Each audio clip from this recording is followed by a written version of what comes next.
I can't take it anymore. It's torn. The Apache girl and the rancher who chose honor. The saloon doors creaked open, and the noise inside slowly died. Laughter faded first, then the clinking of glasses, until only the crackle of lanterns and the shuffle of boots remained. The rancher stood in the doorway, dust still clinging to his coat from a long ride across the plains. He hadn't planned to stop here. Something had simply pulled him in. At the center of the room stood a sight he would never forget. An Apache woman was bound between two thick wooden posts, her arms stretched wide, rope tight around her wrists and ankles. Her dress was torn, not from carelessness but from cruelty. Days, maybe longer, had drained the strength from her body, yet her posture remained defiant. Her head was lifted. Her eyes, dark and sharp, scanned the room without fear. Men gathered around her like spectators at a show. Some leaned against the bar. Others sat with drinks in their hands, watching as if this were nothing more than an evening distraction. No one spoke for her. No one stopped it. The rancher felt his jaw tighten. He had seen hard things in his life, storms that killed cattle, gunfights that ended friendships, hunger that hollowed men out, but this was different. This wasn't survival. This wasn't the law.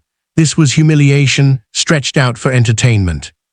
The woman's gaze finally found him. For a long moment, neither of them spoke. Then her voice cut through the silence, low, steady, worn thin, but unbroken. I can't take it anymore, she said. It's torn. The words weren't a plea. They were a line drawn in the dirt. A murmur rippled through the room. A few men chuckled. Others shifted uncomfortably. The rancher took a step forward, then stopped. He understood something in that instant. Whatever happened next would change his life. He studied her closely now. There was pain in her face, yes, but also control. She hadn't surrendered herself to despair. She was enduring it.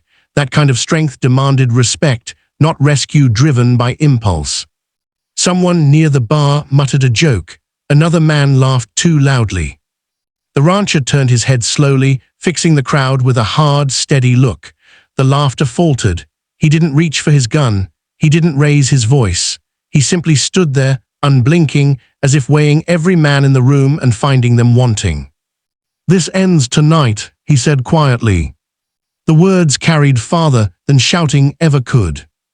The Apache woman didn't smile. She didn't relax, but something changed in her eyes, just a fraction, not hope, not yet, something closer to recognition. The rancher stepped fully into the saloon, boots heavy against the wooden floor. With each step, the air grew thicker, charged with the knowledge that a boundary was about to be crossed.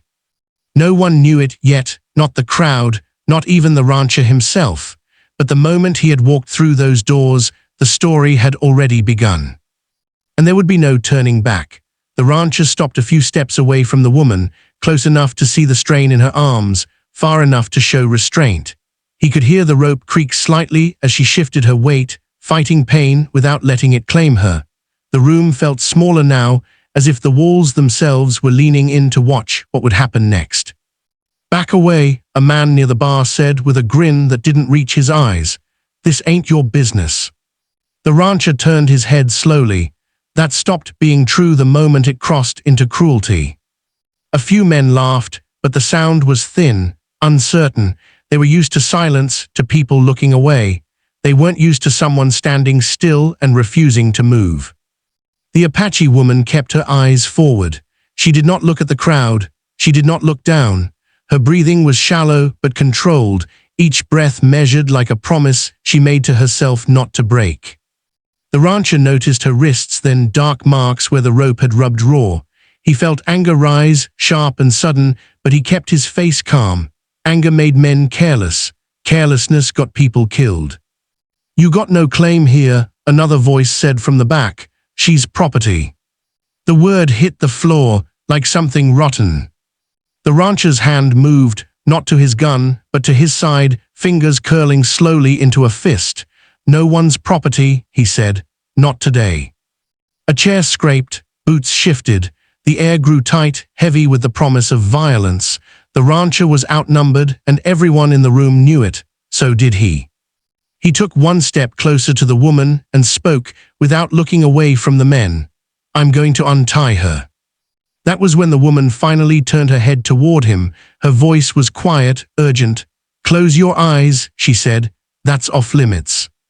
The words surprised him, not because of fear, but because of dignity.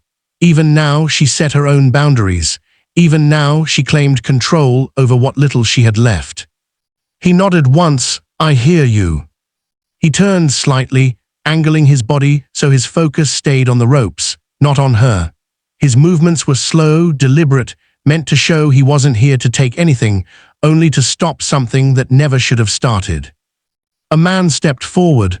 The rancher met his gaze, steady and unflinching. "Don't," he said quietly. For a long moment, no one moved. Then the rancher reached for the knife at his belt. Gasps rippled through the saloon. Someone cursed under their breath. The woman closed her eyes, jaw set, ready for whatever came next, not because she trusted him completely, but because she trusted herself to endure. The blade flashed in the lantern light, sharp and clean. The rancher positioned it carefully against the rope. This was the point of no return. If he cut it, there would be consequences, blood, maybe worse. But if he didn't, he would walk away carrying something heavier than any wound. He tightened his grip on the knife and began to cut. The first rope gave way with a dry snap, the sound sharp enough to cut through the heavy silence. It fell to the floor like a dead thing, coiling at the woman's feet. For a heartbeat, nothing else moved. Then the room exploded with noise. Shouts rose from every corner of the saloon, anger, disbelief, excitement tangled together. Chairs scraped back, boots shifted. Someone cursed loud enough to be heard over the din. The rancher didn't look up. His eyes stayed on the knot, his hands steady despite the tension tightening around him like a noose. The woman's arm dropped suddenly, blood rushing back into it. She sucked in a breath through clenched teeth but didn't cry out. Pain was nothing new to her. What mattered was that the rope was gone. "Stop him," someone shouted. The rancher moved faster now, not reckless but decisive. He cut the second rope clean through. The woman sagged forward, knees buckling as strength drained from her legs. Before she could hit the floor, the rancher stepped in, catching her by the arm, not pulling her close, not holding her tighter than necessary, just enough to keep her standing. Her weight surprised him. She was lighter than she looked, worn down by days of hunger and restraint. Still, she straightened as soon as she could, pulling her arm free the moment her feet were steady beneath her. Around them, men surged forward. The rancher finally turned to face them, stepping between the woman and the crowd.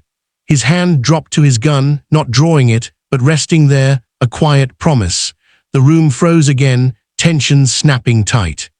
"She's leaving," he said. His voice wasn't loud. It didn't need to be. A man near the bar spat on the floor.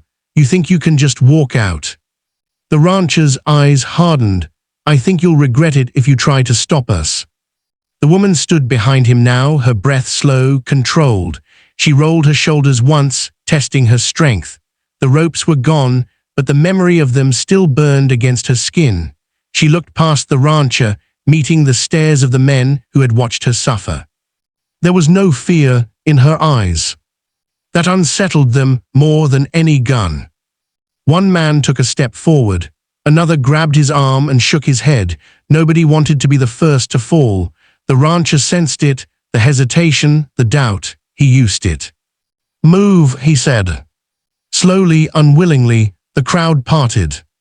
The rancher guided the woman toward the door, his body angled to shield her without crowding her. Each step felt like walking across a live wire. Any second, a shot could ring out. Any second, everything could fall apart. The saloon doors swung open. Light flooded in, bright, honest, unforgiving. The open world waited beyond the threshold. They stepped outside together. Behind them, the doors slammed shut. The noise inside resumed, louder than before, but it no longer mattered. The rancher led her toward his horse, knowing full well that what he had done could not be undone. He hadn't just freed a woman. He had challenged an entire town. And whatever came next, he would face it head-on. The moment they stepped into the sunlight, the air felt different, cleaner, sharper, like the world itself was holding its breath. The rancher didn't slow down. He guided the woman across the packed dirt street, past shuttered windows and doorways where eyes watched from the shadows.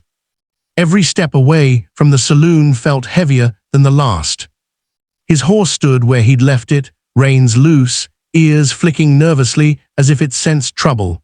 The rancher stopped just long enough to untie it, his movements calm despite the tension buzzing in his chest. He knew better than to rush. Panic invited mistakes. Behind him, the woman paused. She took in the town one last time, the false calm, the crooked buildings, the silence that hid cruelty. Then she turned her back on it without regret. "I can walk," she said quietly. He nodded. "I won't rush you." Still he stayed close enough to catch her if her strength failed again. She noticed and appreciated that he never touched her unless necessary. Trust, she knew, was built from moments like that. They moved past the edge of town and onto open ground. The plains stretched wide and endless, grass swaying under a pale sky. Wind brushed against them, carrying dust and the distant scent of rain. Only then did the rancher allow himself a glance back. No one followed, not yet. He exhaled slowly. They walked in silence for a time. The woman tested her balance, each step steadier than the last. Pain still lived in her muscles, but it no longer ruled her. Freedom did something powerful to the body. It reminded it how to endure. "Why did you do it?" she asked finally. The rancher considered the question. "Because leaving you, there would have stayed with me longer than any trouble that comes after." She studied him as they walked. There was no boast in his voice, no need to explain himself further. That told her more than words ever could. As the sun dipped lower, he helped her onto the horse, not lifting her, but steadying her arm as she climbed. He walked beside her, leading the reins, refusing to ride while she recovered. It was a small gesture, but one she noticed. Behind them, a distant shout carried on the wind. The rancher stopped. He turned his head slowly, scanning the horizon. Dust stirred far off near the town. Movement, shapes, not clear enough yet, but close enough to matter. "They may come," he said calmly. She straightened in the saddle. "Then we keep going." He smiled faintly at that. "That's the plan." They moved on, the plains opening before them, danger lingering behind. Whatever waited ahead was uncertain, but one thing was clear now: neither of them was alone anymore. And the town they left behind would remember this day. Night settled over the plains slowly, like a blanket drawn with care. The rancher chose a low place near a cluster of rocks, sheltered from the wind. He helped the woman down from the horse, then stepped back, giving her space as she found her footing. She was stronger now, steadier, though exhaustion still lingered in the way she moved. He built the fire with practiced hands. Sparks leapt into the dark as the flames caught, throwing warm light across the ground. The woman sat near the fire, but not too close, stretching her hands toward the heat. The glow revealed the marks left by the ropes, fading shadows against her skin, reminders of what she had survived. For a while, neither of them spoke. The crackle of the fire filled the silence, along with the distant call of a night bird. The rancher poured water from his canteen into a cup and set it beside her without comment. She accepted it with a small nod, drinking slowly. "You didn't have to do what you did," she said at last. "I know," he replied, "but I wanted to." She watched the fire, eyes reflecting its movement. Most men want something in return. He met her gaze briefly, then looked away. "Not everything's a trade." That seemed to surprise her more than the rescue itself. She took a breath, steadying herself, and began to speak. She told him about her people, scattered by violence and broken promises. She spoke of traveling under false protection, of being taken, of days measured by endurance rather than hope. Her voice never shook. She told the truth plainly, as if the facts alone carried enough weight. Then she paused.